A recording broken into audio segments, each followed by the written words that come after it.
So I must say that though other days may not be so bright as we look towards the future, that the brightest days will continue to be those in which we visited you here in Ireland. Thank you.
1963. Racial tension threatens to explode across the southern states of America. The Profumo scandal breaks in England. The first woman in space is a Russian cosmonaut. And just as he promised, Cassius Clay knocks out Henry Cooper in the fifth. These stories lead in Irish newspapers, pushing domestic news off the front page. It seems that when the reading public looks for excitement, it looks abroad, particularly to England and America. And yet, at home in Ireland, a quiet revolution is underway. Gone is De Valera's dream of a simple island people who speak an ancient Celtic tongue. Today's Irish are restless, anxious to take their place among the modern European nations. The monolithic structures of church and state, which have preserved the status quo for decades, are now under increasing pressure to change. Sean Lemass, a highly progressive statesman who embodies the new spirit of Ireland, has been Taoiseach since 1959. Under Lemass, Ireland's first programme for economic expansion, launched in 1958, has been pushed steadily forward. In the years up to 1963, more than 100 industrial plants have sprung up around the country, creating thousands of new jobs. Though the industrial sector is growing, a large part of the population is still engaged in subsistence farming. The smallest viable farm is considered to be 45 acres, yet there are over 200,000 farms of 30 acres and less. And living conditions are poor in rural areas. 90% of homes are without running water, 50% are without electricity. Predictably, there is a huge exodus from the countryside, many taking advantage of the new opportunities in urban industry. The Catholic Church, too, is feeling the winds of change. There has been a significant decline in the number of Irish vocations. Tension is growing between the clergy and the more progressive politicians. New influences are abroad, influences which are largely beyond the control of the Church. Women are victims of a multifaceted sexism, so blatant and so pervasive that it stands as an invisible backdrop to Irish society. Under the terms of the marriage bar, a married woman cannot be employed by the civil service, the local authority, or most large companies. Furthermore, a single woman employed by one of these entities must quit her job if she does marry. Clearly, it is expected that women will seek fulfillment inside marriage, and for the most part, this expectation is not questioned. This, then, is Ireland, a small country, somewhat outside the mainstream of events, but determined nonetheless to make a place for itself in the modern world. One consequence of this drive for fuller integration in the global community is the desperate search by the Irish for international validation of any kind.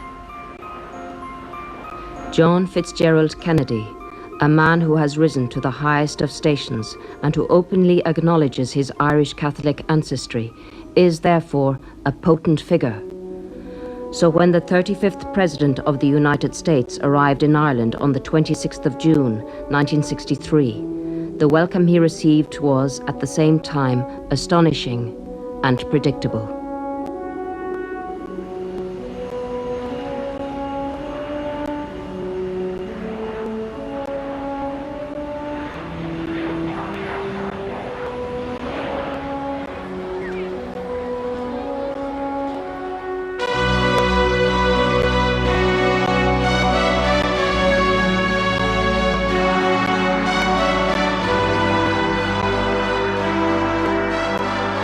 Mr. President, we welcome you for yourself as a distinguished scion of our race, who has won first place amongst his countrymen, first in 180, in a nation of 180 millions of people. We are proud of you, Mr. President. We admire you for the leadership you are giving. We trust that under God's inspiration and with His help, you will be able to accomplish the aims which you have in mind, the aims of all who love mankind. Not only was it four of the happiest days of President John F. Kennedy's life, but it was four of the happiest days of mine. From that first arrival at Dublin Airport and the greeting by President de Valera and the Irish people, and then that long ride down O'Connell Street all the way to Phoenix Park. And I rode in the car behind the president with our Secret Service and the Irish police. And you have a better idea of the welcome. 500,000 turned out to see their cousin from America. And it was such a wonderful, wonderful greeting. And I can remember the shops. Everywhere you looked, you saw the American flag and the Irish flag, a cross like this, and a smiling picture of President Kennedy, and above it read, K. Miller Faulty. And he fell in love with that. He worked it into some of his speeches. Well, it's 30 years ago, and I remember it very distinctly. I was then 32 years of age. I was the youngest member in the government, the last man on the team to meet him. Sean Lemass greeted him, of course, and went right down through the whole row of ministers out at Dublin Airport. My first impact was of a man of extraordinary personality. The minute he shook hands with you, you knew you were in the presence of somebody who meant something. He had it, to use a phrase. I am deeply honored to be your guest in the free parliament of a free Ireland. If this nation had achieved its present political and economic stature a century or so ago, my great-grandfather might never have left New Ross, and I might, if fortunate, be sitting down there with you.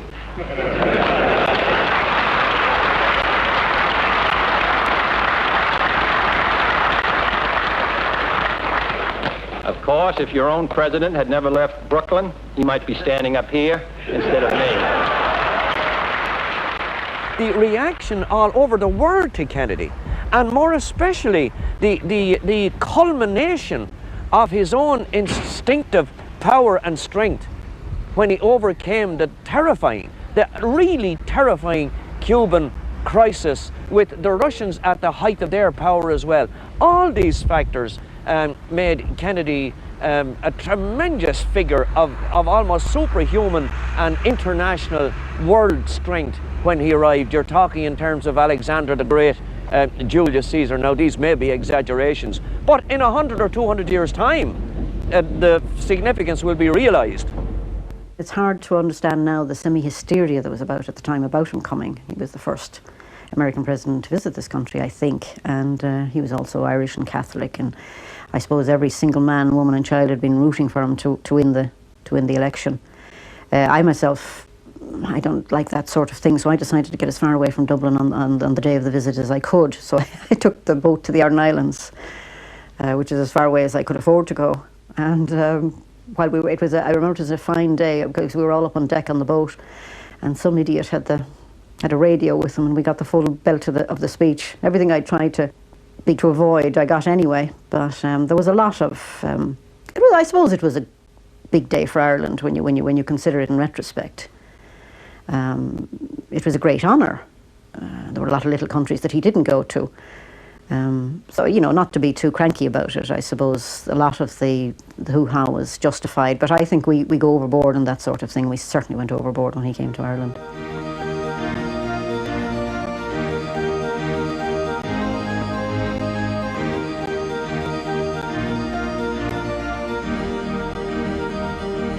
I'm glad to be here. It took 115 years to make this trip. And 6,000 miles. And 3 generations.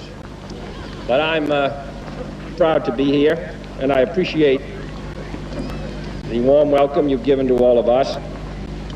When my great-grandfather left here to become a cooper in East Boston, he carried nothing with him except 2 things: a strong religious faith and a strong desire for liberty.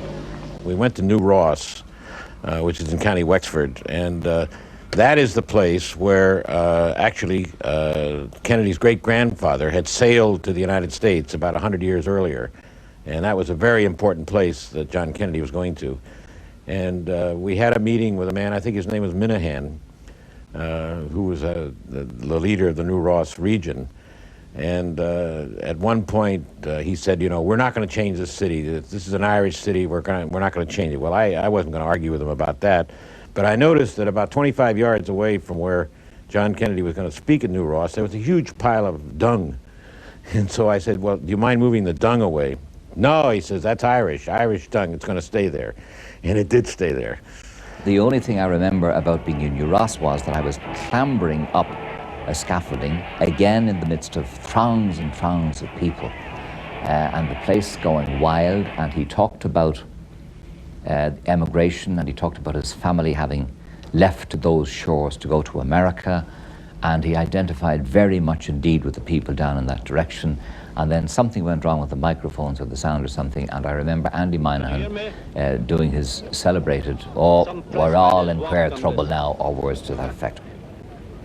I think it was in New Ross that I noticed something that was a feature of the Kennedy visit, and that's the local Irish politicians all look so much older. They all belong to a quite different generation, their older clothes and so on. And they were watching this young man with extraordinary intensity, because they knew he had magic. They wanted to know what was the key. How could they discover how to turn people on?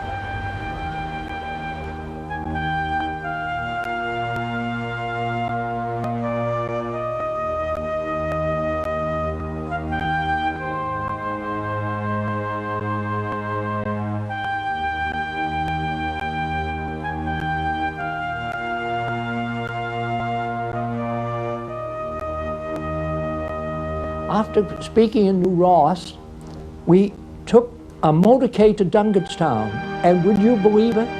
He's looking out and he said, Dave, see that fellow there? He's run all the way from New Ross, side by side. He said, we ought to take him back to America and put him in the marathon. And what enthused, he was so enthused. He just wanted to reach out to every one of them. And I had trouble keeping him on time. You know, we had a real tight schedule. And finally, when we arrived at Ryan's, it was, you know, he just looked at that house where his great-grandfather, Patrick, had lived in, you know? And they were stored, seemed to me they had green and things stored there now. And he just wanted to know more about it. And he felt bad that he did not know more about the history. And we went in, and Mrs. Ryan had the tea and everything. But Cousin Jimmy handed him a shot of Irish whiskey. And he said, here, cousin, this will make you feel better. Well, the president slipped it to me. And I had the job of downing it that early in the morning, you know? And the president said, I had to give him back an empty glass. He said, I couldn't lose face among my cousins. because the president really wasn't a drinking man, or he wasn't up to Irish whiskey that early in the morning. So I think the rest of the day I felt a little groggy. There must have been 4 ounces in it, 4 ounces of Jameson. We felt that the president was our cousin coming home to visit us, because he was his dad and my father were third cousins, and that had been proved beyond all doubt. So he had come here in the 1940s, and on his way up the road he met an old man inquiring the way. When he came back here 20 years later as president, the first man he asked for was that very same man. Probably in the meantime he had shook hands with probably millions of people and spoke to millions of people. Just to be able to think of that name after 20 years I felt was something special in the man.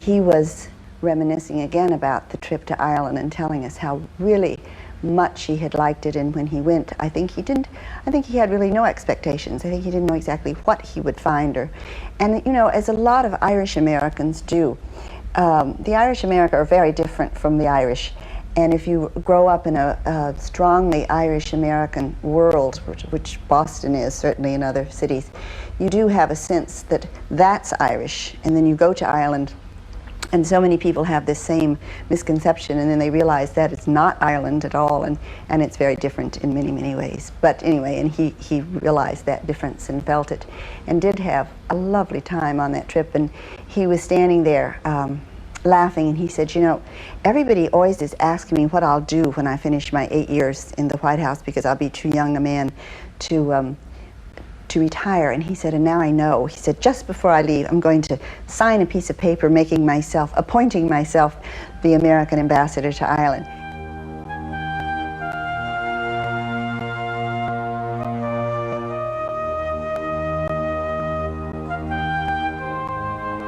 In Ireland, I think you see something of what is so great about the United States. And I must say that in the United States, through millions of your sons and daughters and cousins, 25 million, in fact, you see something of what is great about Ireland. We could hear from afar off, over the loudspeakers, Kennedy arriving, his gradual procession from Wexford Park down to the Barry Memorial. And I remember my first impression of the cars, the motorcade sweeping in to Redmond Square. Kennedy standing upright in the car, waving to everybody in a marvellous exchange of goodwill and, should I say, happiness. But what startled me about Kennedy was that it almost appeared as if he had stepped out of a coloured television film. And by now, he is really worked up. And he's talking about Ireland's chief export is not potatoes and linen, it's men and women who fought with heart and hand for liberty and justice all over this world. And he said, yesterday I visited that wall of shame. And that couldn't happen over here because you are the boys of Wexford who fought with heart and hand to burst in twain the galling chains and free your native land. They were wild. They're throwing hats up in the air and shouting, here, here, here. Because I said, my goodness, I hope Khrushchev isn't listening to this.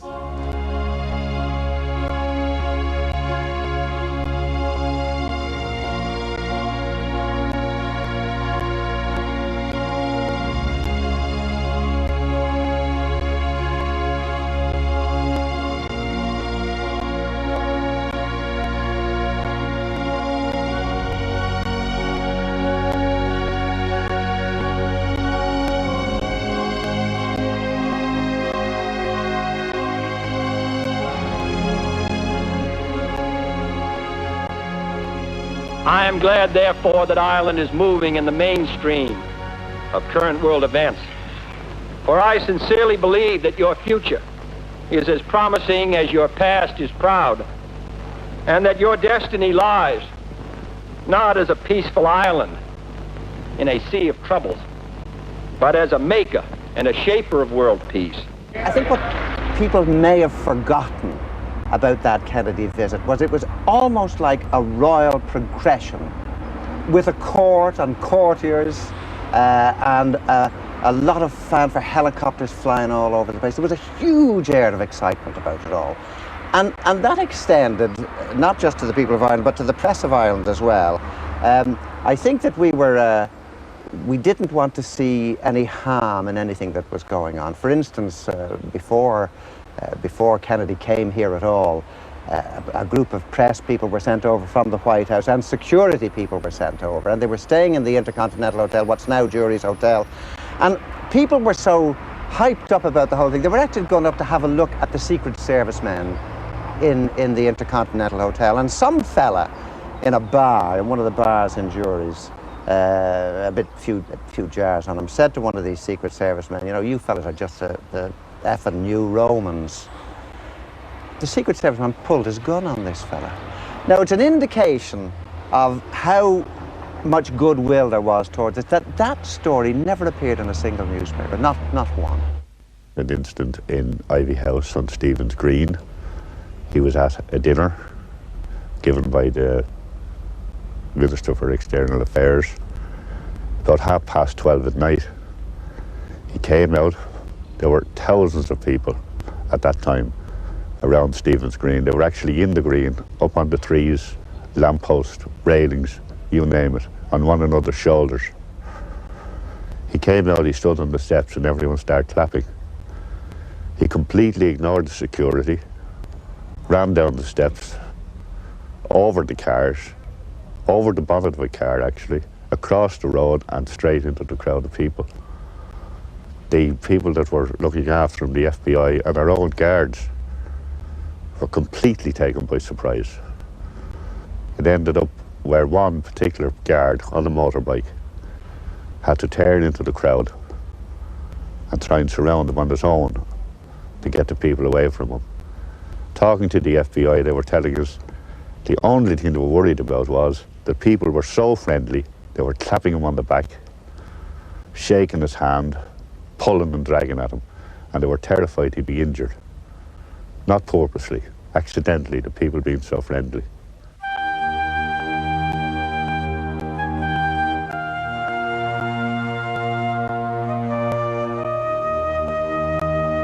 So Ireland is still old Ireland, but it's found a new mission in the 1960s. And that is to lead the free world, to join with other countries of the free world, to do in the 60s what Ireland did in the early part of this century, and indeed has done for the last 800 years, and that is associate intimately with independence and freedom. It's just something I will never forget, really and truly. It was June, and it was a beautiful day, really. And myself and my husband and my son and daughter, we set off down to the Grand Parade. That was the only place we could get a place, really. And it was very warm the same day now, and I was pregnant at the time. And I'd always remember this woman gave me a little seat, you know, and I sat down. And I thought, really and truly, he was beautiful. He really and truly, I thought it was something I never forgot, really. I never will. You know, he was a beautiful man.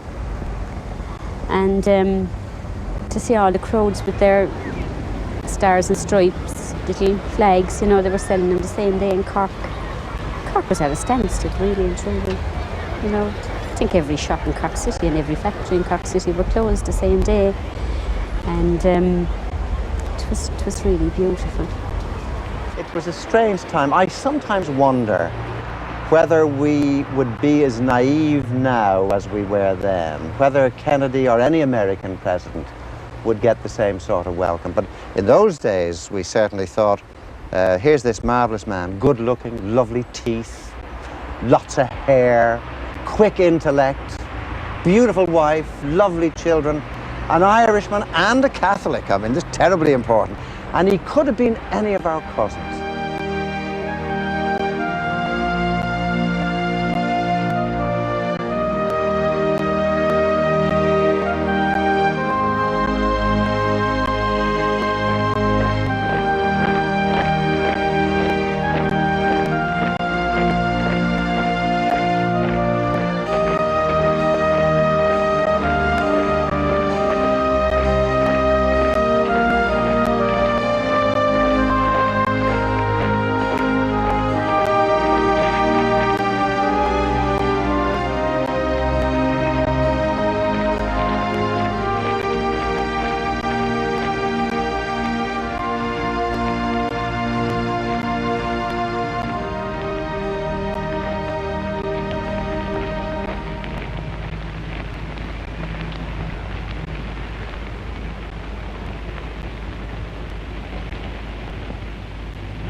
No larger nation did more to keep Christianity and Western culture alive in their darkest centuries.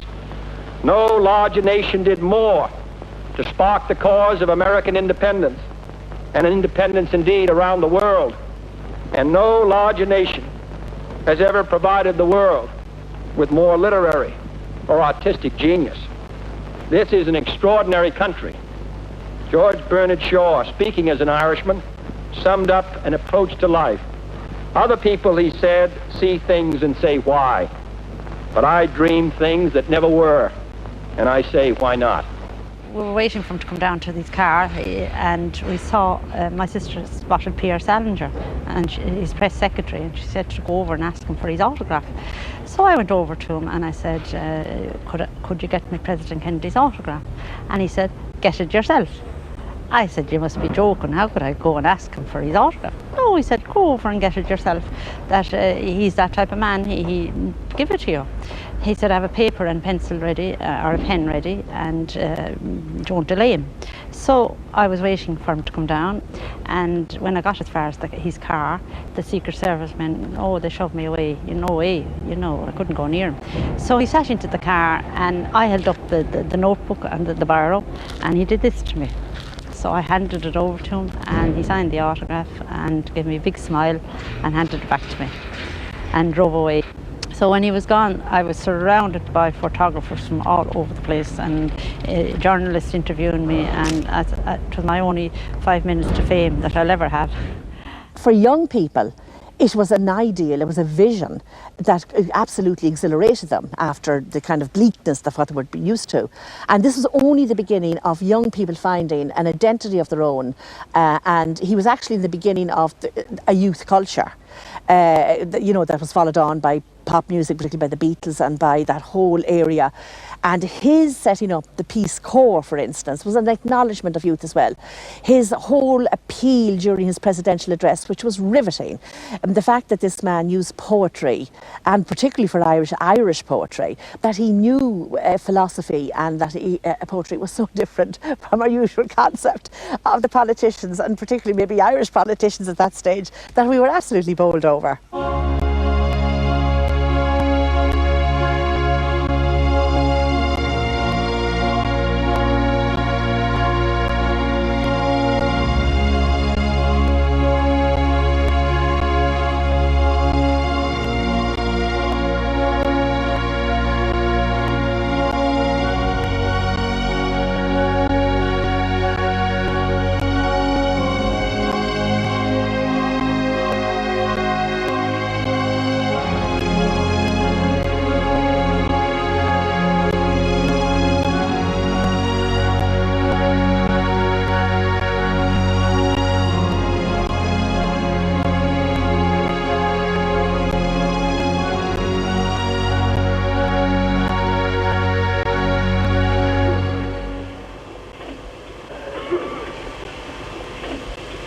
If the day was clear enough, and if you went down to the bay and you looked west, and your sight was good enough, you would see Boston, Massachusetts.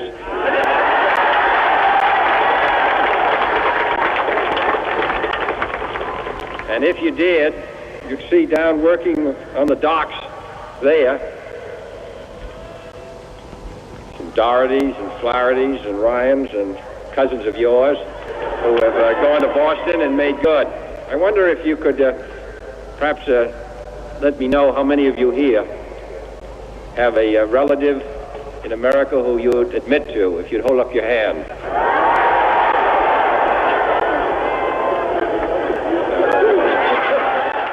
He fell in love with Galway. Every day there was something that added more joy. In Galway, there's such a crowd that when the helicopters taken off, some of them actually went into the bay, backing up, looking up in the wind of it, and he's going, look at down there. And they turned out all the boats, and Galway Bay never looked prettier. And they put on a good show. They had the Irish dances, and we have a film of Ireland, and it shows the president tapping his foot to the Irish dancing. So then we got into the car. He had his own fleet of cars, of course. And on the way to the square, we passed my house, and I asked the president to wave to my mother, who was standing at the gate. And he asked the chauffeur at once to stop the car. He got out, he shook hands with my mother, and of course all the neighbors had gathered, and he shook hands with everyone. And actually my nephew had foreseen that this might happen, and he produced a book, an old book on the presidents of the US, and John F. Kennedy signed the book.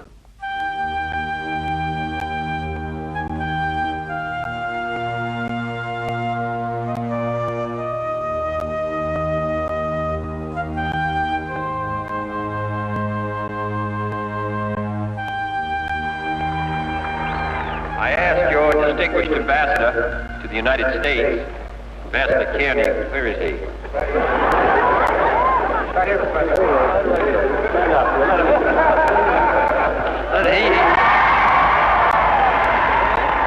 He has sort of an elfish look about him, but he's very, very good. I said, what is this county noted for? And he said, it's noted for its beautiful women and its fast horses. And I said, well, you say that about every county. But he said, no, this is true about this county. I want to express my pleasure at seeing the Fitzgeralds. I wonder if they could stand up.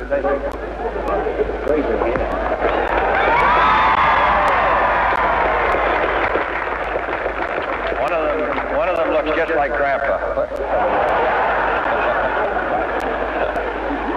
And that's a compliment. He was overwhelmed by the greeting. It was just from the time he stepped off that plane, it was love at first sight.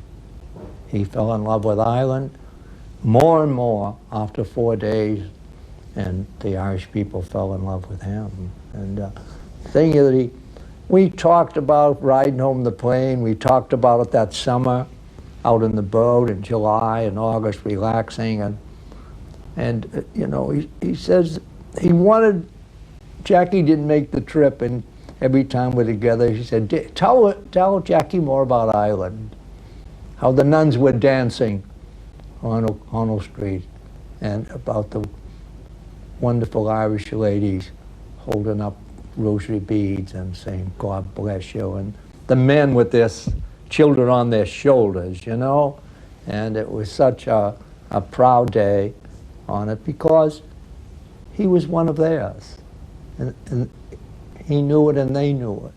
Last night somebody sang a song which says the words of which I'm sure you know, which come back to Eire, Mavourneen, come back Maroon to the land of thy birth. Come with the shamrock in the springtime of morning. This is not the land of my birth, but it's the land for which I hold the greatest affection. And I certainly will come back in the springtime. Thank you.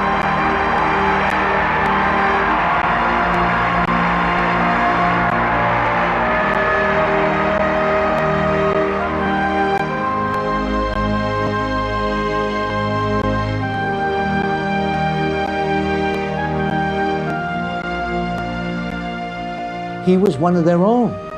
He was the President of the United States.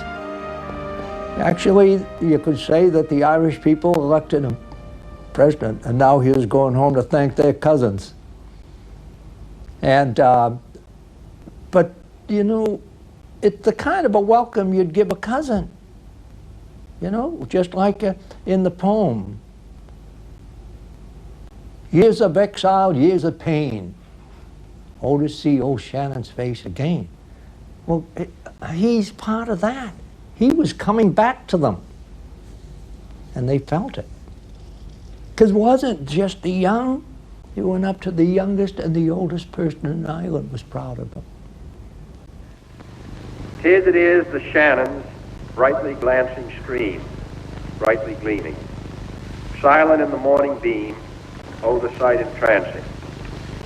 Thus returned from travels long, years of exile, years of pain, to see old Shannon's face again, oh, the waters glancing. Well, I'm going to come back and see old Shannon's face again.